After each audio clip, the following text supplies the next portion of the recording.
Greetings all, FerrariMan601 here. It is a very rare and very special occasion in sim racing when something happens that is truly unique, out of the box, and extraordinary. Today is one such very special occasion. RaceSim Studio have released this, the Formula Hybrid 2017. For the first time ever, as far as I am aware, a modding team has come together and put together a project based on real-world regulations to result in creating a fictional car from the ground up of their own design simply for us all to enjoy in sim racing. The product of their efforts is this, the Formula Hybrid 2017. This car, as I said, it is unique 100% from the ground up. However, it is based very strongly on the 2017 Formula One technical regulations. And what we see here truly is the manifestation of what would be an actual 2017 Formula One car had RaceSim Studio the resources actually to produce this thing and get it on track in real life. This is 100% unique, and it's an absolutely incredible opportunity for all of us sim racers to get our hands on something like this, because really what we're seeing is a very well-informed interpretation of some very complicated technical regulations, and of course they're all brand new in the real world from the ground up as well for Formula One in 2017. This is truly the closest that all of us are able to get right now to getting a sense of what these 2017 Formula One cars are really like. We've just seen winter testing conclude over at Catalunya, and we all know what the timesheets say, but this is our turn. This is our opportunity to go testing, to go explore, to go experiment, and to begin to digest just what's happening in motor racing these days with this high technology hybrid systems, with these incredibly complicated, incredibly well-engineered turbocharged V6 power units, and of course with the new aerodynamic regulations, the performance in 2017 Formula One is going to be something that we probably have not quite seen before, given that the last time the cars were generating this much downforce was in about 2004. However, they were running on groove tires, so we truly have no reference for the level of performance that we're about to get in 2017. This is the closest we're going to be able to come in the sim racing world, at least until other modding teams out there start to recreate the real world Formula One cars, that we're going to be able to see the level of performance and experience it for ourselves. Absolutely incredible work done by RaceSim Studio here. I believe that they began developing this car in October of 2016, so it is March of 2017 right now, so many months of research, development, and testing have gone into this mod, if really we can call it that, because truly I think this is an engineering study on a 2017 Formula One car. That is the level of detail, that is the level of workmanship that RaceSim Studio have put into this car. Unbelievable job by these guys. Of course, here in showroom view we can just see the visuals. Unbelievable work done on the visuals on this car. VRC, the MP422, that one absolutely blew me away in terms of the quality of the graphics and the visuals and the textures and all that stuff. This is exactly on that same level. If this were a real-world car, this would be an 100% accurate recreation of it. Absolutely incredible design work here. However, because this is a fictional car based on real-world regulations, we can definitely analyze this thing and have a look at what sorts of technical details we have going on here. First of all, we've got our front wing with that delta profile that is homologated in the Formula One regulations nowadays. Of course, we can see the neutral section of the wing in the center there, just below the nose tip, and then the engineers get to play with the cascade elements and the flaps on the rest of the wing. We have a nose solution on this car, which is very typical of the 2017 F1 cars in the real world. We've got a thumbnail nose here, and you can see the pylons that the front wing is mounted to. Very similar to how Toro Rosso in the real world have their nose set up.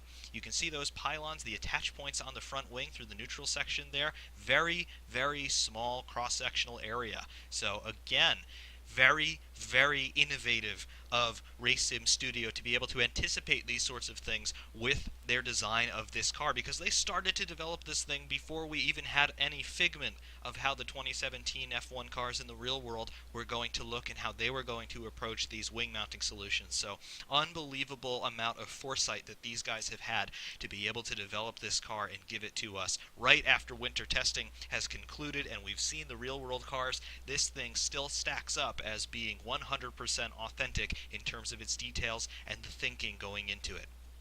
Moving around to the rear section of the front end here, we can see the suspension layout. We have a double wishbone push rod, just like we're seeing up and down the real Formula One grid. Here it is, very, very cool. And you can also see that the track of the suspension, the length of the axle latitudinally from side to side, that has increased as it has increased in the real world as well.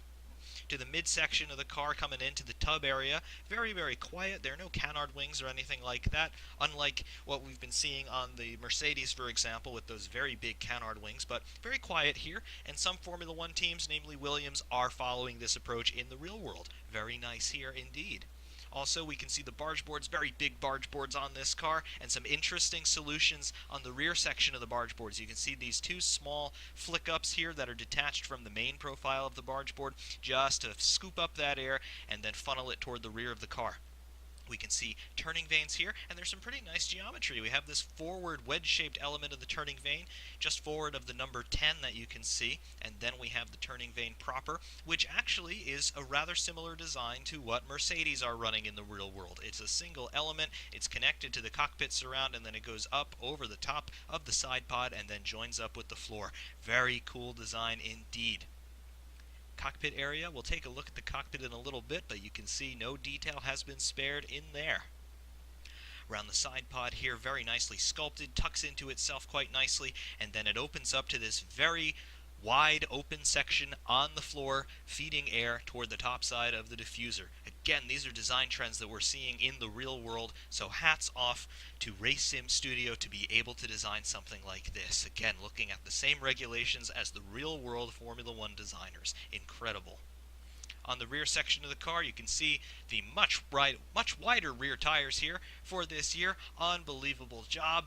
The texturing is what you would expect. It's a slick tire, but hey, incredible job. Rear section proper, we've got the diffuser. Similar designs to what we're seeing in the real world.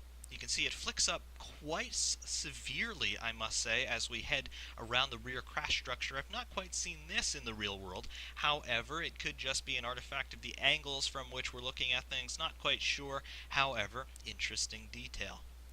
Moving into the center section of the rear end of the car, a very large open area here, exhausting that hot air from the radiator ducts, very similar to what Mercedes and Toro Rosso are doing on the rear end, as is the exhaust arrangement, that large center pipe from the turbine, and then the two pipes on either side of that going into the turbo wastegate. Very cool indeed, and we're seeing a solution like this on many, many cars up and down the pit lane. Moving to the top side here, again, as we always comment in these reviews, great reflections and great texturing. On the shadow side of the car, you can see the reflections a bit more clearly here, but we can also see the very large and very obvious shark fin coming off of the engine cover. All the teams running some form of a shark fin here, and you can see it's very nicely sculpted, rather similar to the shark fin design on the Renault.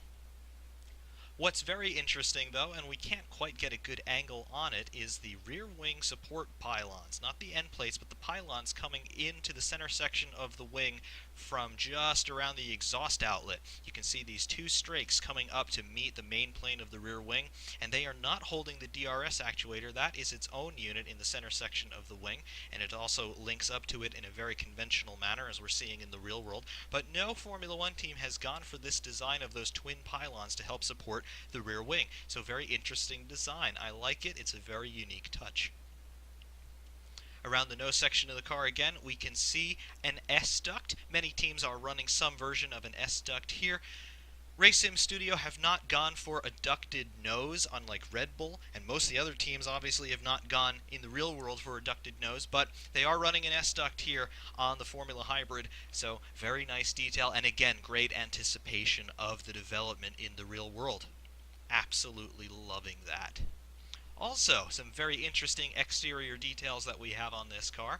If you press the spacebar key here in showroom view, watch what happens. The wheels come off, the suspension unloads, the cockpit surround gets removed, and then you can see the great detail underneath where those wheels mount. You can see the brake discs and the brake ducts, the fairings that go around the brake discs just to help funnel that air in from the brake ducts and keep things cool. Unbelievable design. You can see the calipers mounted very low down here to keep that center of gravity as low as possible, because the caliper, essentially, it's unsprung weight and they're kind of heavy. They have to be robust, so just trying to minimize those impacts to center of gravity. Wonderful design. On the rear here, we can get a little bit closer in now on the rear end brake ducts. You can see these strakes, these small winglets around the intake portion on the rear brake ducts. Very cool, just to help spoil that turbulent air coming off the rear tires. And then you can see how that flow would intersect very nicely with this very nicely sculpted end plate on the rear wing. So very cool. I'm absolutely loving this design. Also, to see the cockpit surround, the padding around the cockpit come off. Very cool detail. I've not seen that in Assetto Corsa before, but that is absolutely true to life. You can see the color of that foam, that pink foam in there. Of course, all of that is designed to absorb energy in lateral impacts to keep the driver's head from bouncing around too much in an accident and causing further injury. But absolutely wonderful design and detail going on here. As I mentioned before, we can go into the cockpit, and here we go. We'll fly over the side pod and into the cockpit. The eye point in here is pretty much exactly the point from which we will be driving this car, and we can just get a sense of the proportions and the view from here. Very nicely detailed. You can see the weave of the carbon throughout the sides of the tub, and then we've got our controls. Again, 100% fictional car, so this was a completely free area of development, as was pretty much the rest of the car, but particularly the cockpit detail. These guys could have done whatever they wanted, and technically speaking, we could not have complained, but they have done a great job in here. They've even replicated a chassis plate there. Of course, that would be bespoke to their modding team, and then this steering wheel. On the race department thread regarding this car, everybody was just oozing over the screenshots of this steering wheel, and that is 100% justified. When we have the car fired up, you're going to see all kinds of information coming at you on that screen in the center of the wheel, but just the modeling of that and the way it looks and the way it responds to your steering inputs is exactly what you would expect, and I have to say, hats off to these guys. It is just phenomenal work that they have done. Looking around the car, you can see the rest of the cockpit surround that's actually on the monocoque, and then the air snorkel back here, and the camera mount on top of the roll hoop. You can see the camera lens in there. Wonderful detail. We've seen that from some other modding teams, but these guys have also decided to do that, and we love it immensely. Back around into sunlight here, just great detail all around. And if we put the wheels back on, cockpit surround comes in, and now you can get all of your sight lines with the wheels installed, and you can see that you'll have great visibility out on track in this car. Unbelievable workmanship all around. Hats off once again to you guys. Back out of the car. And all I did there was hit enter, but all the wheels and the cockpit surround flew off again. Not quite sure why that happened, but alright, I can deal with that. Put the car back together here. You can get a sense of what it's going to look like when we're out on track, but just from showroom view alone, this car is absolutely phenomenal. I love it already. I've only done a shakedown run in the car just to make sure that everything went okay with the mod installation. There's a video of that shakedown that you may or may not have seen, but I was sandbagging a lot because I did not want to spoil the experience with you right here so that we can truly discover the potential of this car together in this review video, because I am more excited for this than I've been for a mod in quite some time, and I just wanted to share that experience with all of you. When we go to Catalunya in mere moments, stand by. Catalunya. Before we get out on track, we're going to take a really close look at the setup screen for this thing, because it is all default, so this is what you guys will get if you choose to donate the €3.99 for the privilege of driving this incredible machine. First of all, on the gears, we've got fixed ratios just as we expect in the real world, 8-speed box as we would expect, and I have to say, the engine is putting out 980 horsepower. That's combined the internal combustion engine and the hybrid powertrain. So, yeah, you're going to get into all 8 gears here. Tires. Tire compound choices. We have ultra soft, super soft, soft, medium, and hard. I did my shakedown run on the hards simply because I did not want to spoil the experience. For this run, because we're going to be out for a little while, we're going to take the medium compounds. Everything defaults to 13 psi, however, in terms of tire pressures. Fuel, 142 liters is the capacity of the fuel tank. We're not going to run a full tank. We'll run around half. 65 liters should be fine for our run. Electronics, all of your MGU-K and MGU-H settings. These are all of your default values.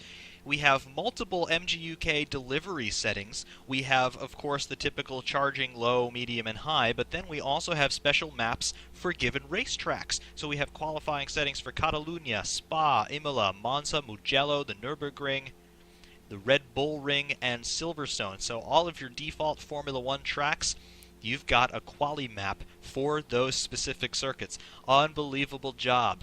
I'll leave it in charging mode just so we could get up to speed with our run and our warm-up laps.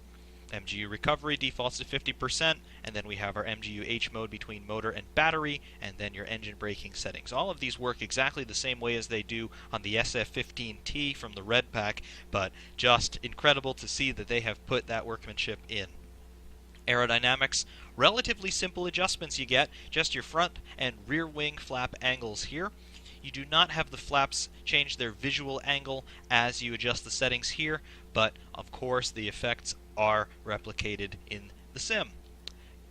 Brakes, brake bias, and brake power, again default values here, 54% to the front. On my shakedown run I did find that the front wheels could lock up a little bit, so I will just dial that back just a touch. Drivetrain, diff, power, coast, and preload, all your default values. I will leave them where they are. Suspension alignments, camber and toe on all 4 corners. I'm going to leave these where they are as well. Suspension dampers, your bound and rebound, your bump stops, fast and slow bound and rebound, every setting you could imagine, here it is. Your heave rates, these are your third springs, essentially. Your heave springs, your third springs, same difference. This controls the car's attitude in heave. In other words, it's vertical up and down motion. Your suspension in roll, here's where you make your anti-roll bar adjustments front and rear, and then more wheel rates and ride heights in the lateral direction. And under various here, this is just your power steering setting. We get this on a lot of cars in Assetto Corsa. You can adjust this anywhere you like. I will keep it at the default value. So without further ado, the cockpit. Now everything is alive and we can have a look at all that information we're getting on the steering wheel. Because we haven't turned any laps yet, we don't have all the information up, but you can see engine RPM, current lap ticking away in green at the top, gear display, our speed, it's labeled in kilometers per hour, but it will display in miles per hour because that's what my user settings have. And then we've got a graph on the extreme left-hand side of the screen. I'm not entirely sure what that's actually showing us. However, we have our ERS charge and deploy on the extreme right-hand side of that screen with the yellow and blue bars. Last thing we'll do here in the HUD is to bring up the pedals and put them in the lower left so you can get an idea of what my inputs are, and all the other information you're going to be able to read very easily off of the steering wheel, so I'm not going to bother with any other overlays here. Without further ado, for the first time on the internet, a review of the Formula Hybrid 2017 on track at Catalunya.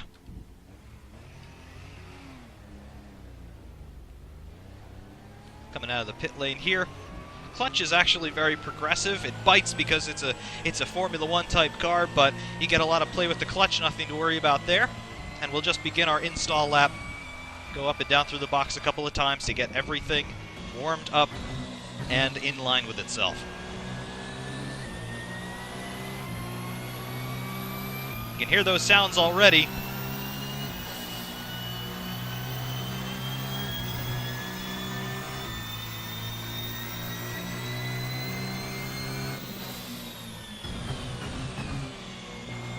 Let's just get everything up to temperature here. No use rushing this.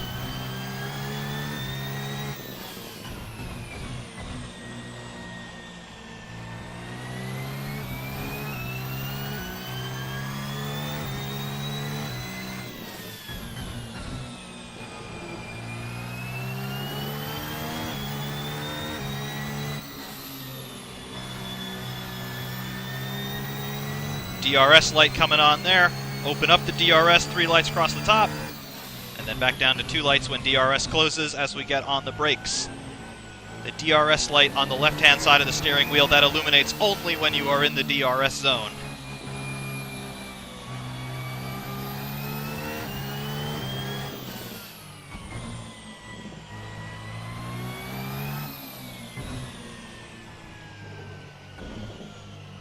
Through the chicane, and now on to start-finish, and we'll give it full beans down the straight. DRS. 8th gear. MGU is still in charge mode, just so you know.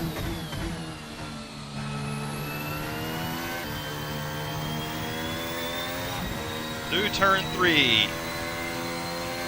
Not quite ready to take that flat yet, but this car will, believe me.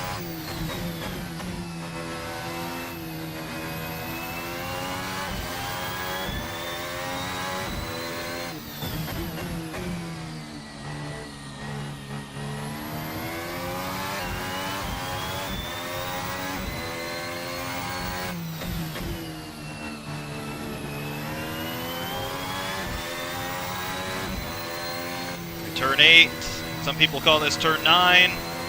That'll also be very quickly back on the power once we're truly up to speed and the tires are happy.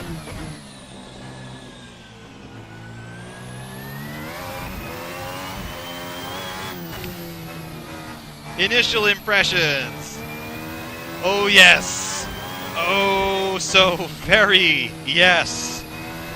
All of the yes. This is exactly what I was expecting this car to feel like.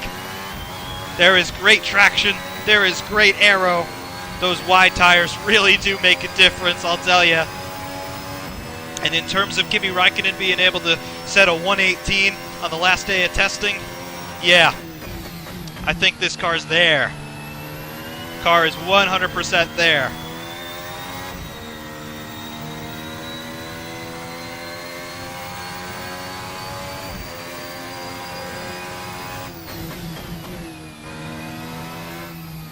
So positive on the front end, so positive on the rear end. Those tires just grip. You go into the corner, you only have to turn the wheel once, and it does exactly what you want.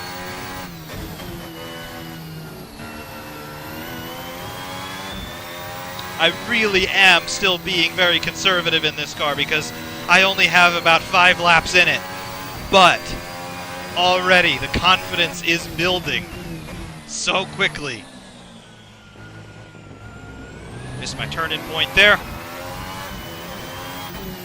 Just look at this, turning the wheel once and then just balancing the throttle, waiting for the corner to unwind itself. This thing is stable, and already it feels like it's going to be very consistent.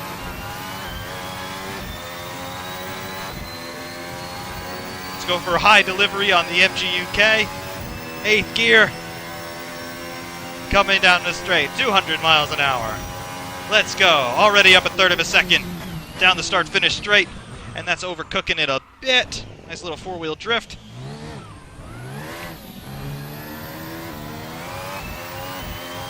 Remember, on the medium tires here. A little bit more forward on the brakes.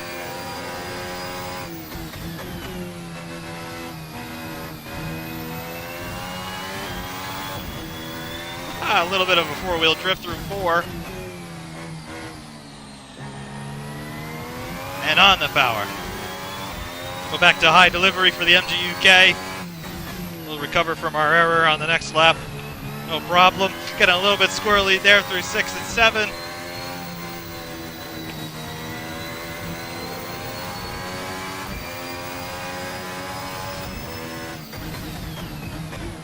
And you can just hear those sounds. First of all, you hear the turbo, the MGU-H spooling the turbo up, and then the engine noise kicks back in at higher revs.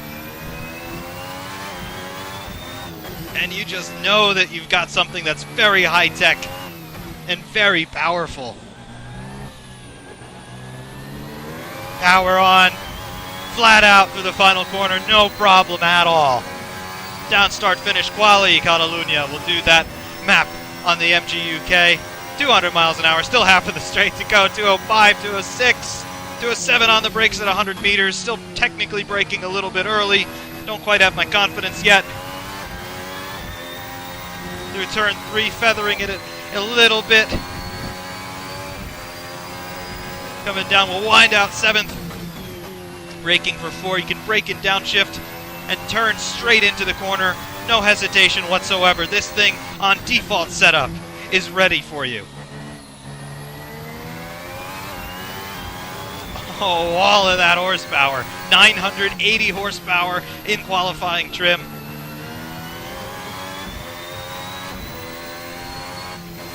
Turn 8, understeer a bit. DRS open, pop 8th gear.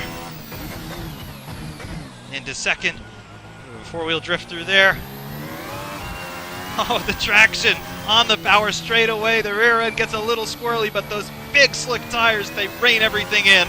No traction control, of course, on this car, but you don't need it. You truly don't need any assistance. It's just so good. Look at this. That is performance. That's performance that we haven't seen since 2004. That is incredible. 125.398. That's my fastest lap in this car. And there's a lot more to come. Remember, we're on the medium tires and reasonably heavy fuel load.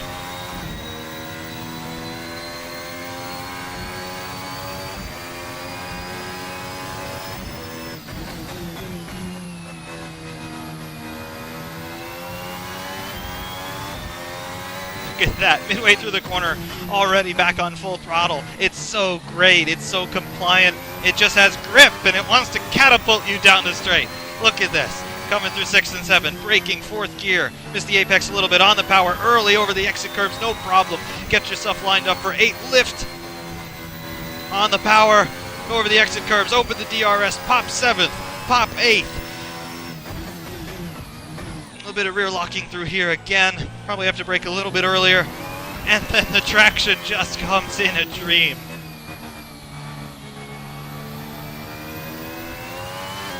It's so beautiful. It does everything you want. It goes, it stops, it turns. There is no issue at all with the handling dynamics, even here on default setup. It's just rocketing me around this racetrack. And that's another almost full second improvement on the lap time. On the brakes, overdid it a little bit, rear locking, held it.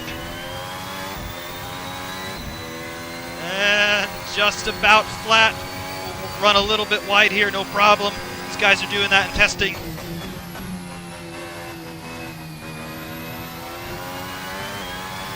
Little 4-wheel drift in the traction zone. You can recover it.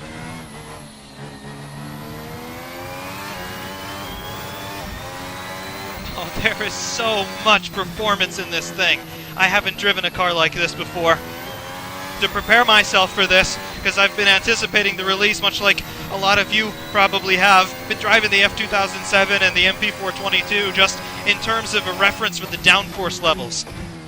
But they're on groove tires. And this thing is on wide slicks. And it's a wider car to begin with. So the downforce that we've got, the mechanical grip that we've got, Formula One has never seen something like this.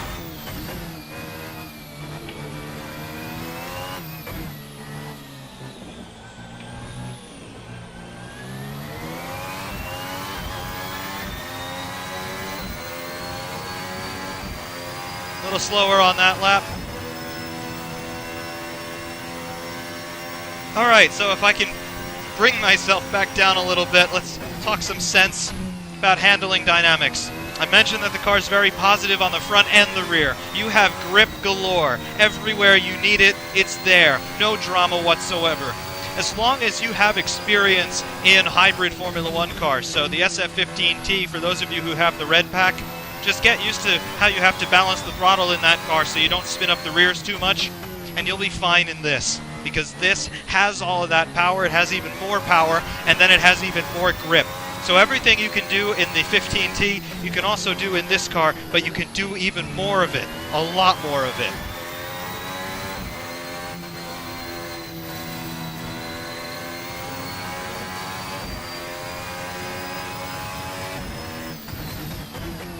Brakes feel very good. They do have a tendency to lock up a little bit on the front or the rear. Front locking is where you want to err in terms of bringing your brake bias a little bit more forward. It's a whole lot easier to control understeer than it is oversteer, particularly in a high stress moment like the braking zone at the end of a long straight. So err toward front locking if you must. But then through these medium and high speed corners, just look at this. Flat out, no drama at all. The F2002 can't even do that. The F2004 can't even do that. On the manual ERS deploy now.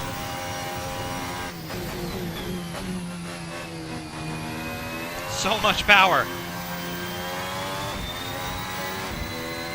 So much power. Understeer in a bit. I've knocked the new out of the tires. I'll go back to charge mode here. I've used up all my electricity. You can see that blue bar. The right-hand side of the steering wheel ticking up in the braking zones. Regenning just like it should. Just like the 15T, you've got to manage your electricity, your charge and discharge rates on the battery. You've got to be aware of all that stuff. Keep it in check, and it'll work with you.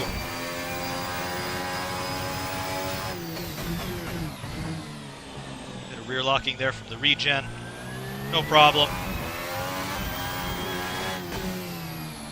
And just look at the amount of grip it's got. I threw it into that corner way too fast, and it still was there for me.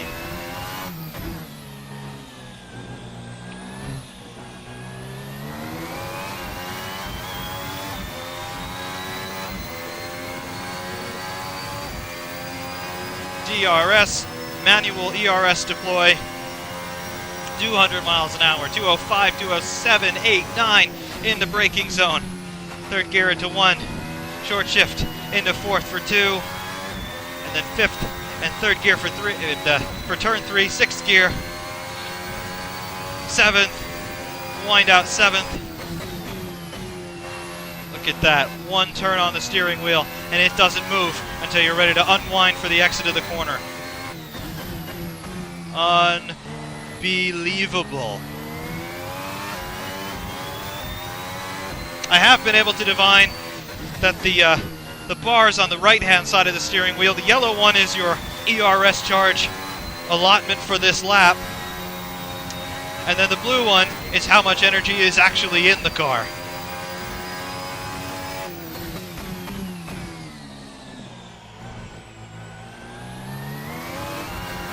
Oh, yes. Oh, there's so much grip. There's so much performance in this car. I'm afraid that this is just turning into a little bit of an oozing session from me. Caught some oversteer there through the chicane.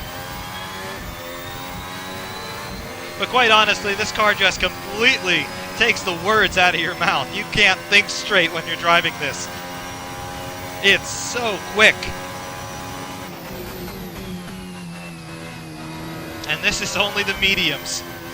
What does this do on ultra softs? I can't fathom it.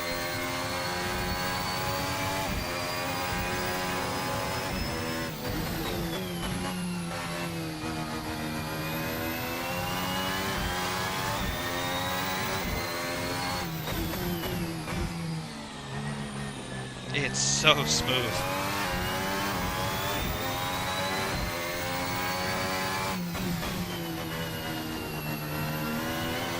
I can barely speak. Oh, it's glorious. DRS. Down the back straight. 8th gear. 190, just touching it. Rear locking. My fault. Just pushing it as hard as I dare.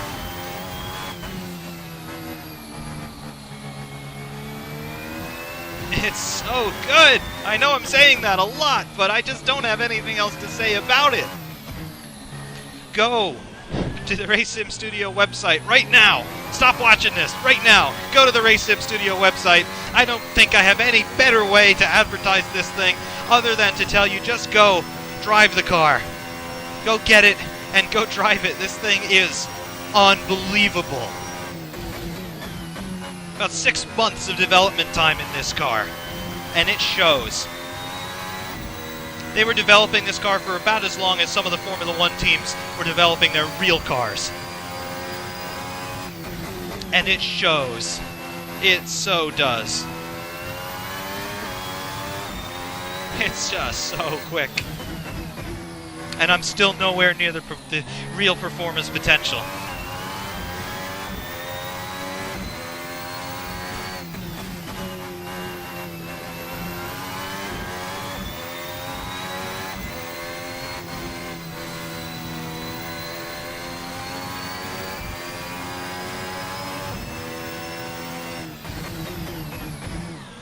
I am nowhere near the limits of this car. Absolutely not.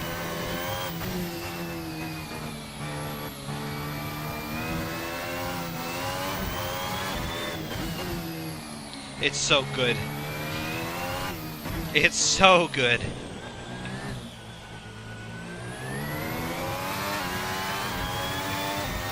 See, because it's not a real-world car, I don't have any history to talk about. I don't have any provenance to tell you about. No technical innovations, things of that nature to bore you with as we're pounding around here. It's just face value. This is what they've given us.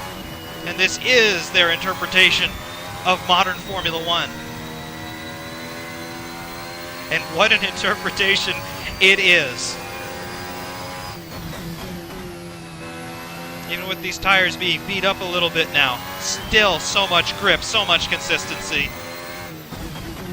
Leagues are going to have so much fun with this. Video makers like myself are going to have so much fun with this. I'm sure somebody's running a hot lap video on the Nürburgring right now. It's so good. I can't get over it. This is the gold standard. This is it. Everybody else is going to be playing catch-up from here on out. Because this is what it is. This is what Assetto Corsa is going to be able to do in 2017.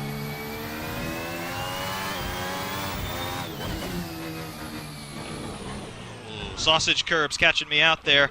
No big deal. Going to go in the pits anyway.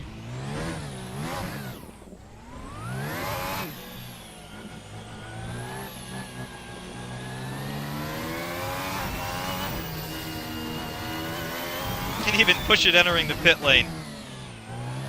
Great work. Great work, guys. Best lap was in the 125s. There's easily another 4 to 5 seconds in this car. And that's just with me driving. Those of you who are more endowed with skill than I am, you're going to be able to find its true limits, but oh my God. This is a car. This is something truly special, and just the level of workmanship that you have in this thing is unreal. It's unique in every sense of the word. It is a fictional car, yes, but their interpretation of what Formula One is actually doing this year, from the ground up, looking at the technical regulations just like the actual teams were, and trying to find an advantage that way, it's just unreal. This is real engineering in the sim world, and I just can't get over how good it is. There are very few times where you'll ever hear me being lost for words and not having any criticisms of anything. I'm unfortunately a very critical person in many regards, but not here. I don't have anything bad to say about this car. The only criticism I have, and other people have already spotted this, even though the car at this point has been released for about 2 hours, watch the steering wheel. Get it beyond about 175, 180 degrees, and your hands switch positions very abruptly like that. That's the only bug. That is the bug. Like, I've never, ever seen a mod straight out of the box that's just 100% in every way. I'm speechless. There's nothing else I can say about this car. It's just that good. Those of you who are interested in having this experience for yourself and getting our first truly informed take on 2017 Formula One, do check these guys out. I cannot recommend them enough. RaceSim Studio, just go to their website, give them their €3.99. It is not going to break your bank, and quite honestly, I think it is underpriced for what it is, because you're getting a complete package here.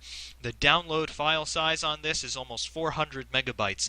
That's how high res the textures are. That's how many features are crammed into this car. It is just a piece of sim engineering like I don't believe we've ever seen before, because many mods replicate real-world cars, and they do it very well, and they do it to a wonderful standard of fidelity, but this is unique. This is the Formula Hybrid. There is no other analog for it. This is it. And for us to have an opportunity to drive something like this within the context of 2017 Formula One, it is absolutely mind-blowing, stunning stuff. I cannot recommend these guys enough. For those of you who are still watching after my prolonged gushing session, thank you very much. There are hot laps on ultra softs and low fuel coming up in short order, and lap times will be posted. I'm a little nervous about that because I said I could find maybe another 3 to 4 seconds. I hope I can make good on my promise there. But hot laps will come very shortly. To everyone in my beloved audience, thank you all so very, very much. Ferrari Man 601 saying we will see you soon.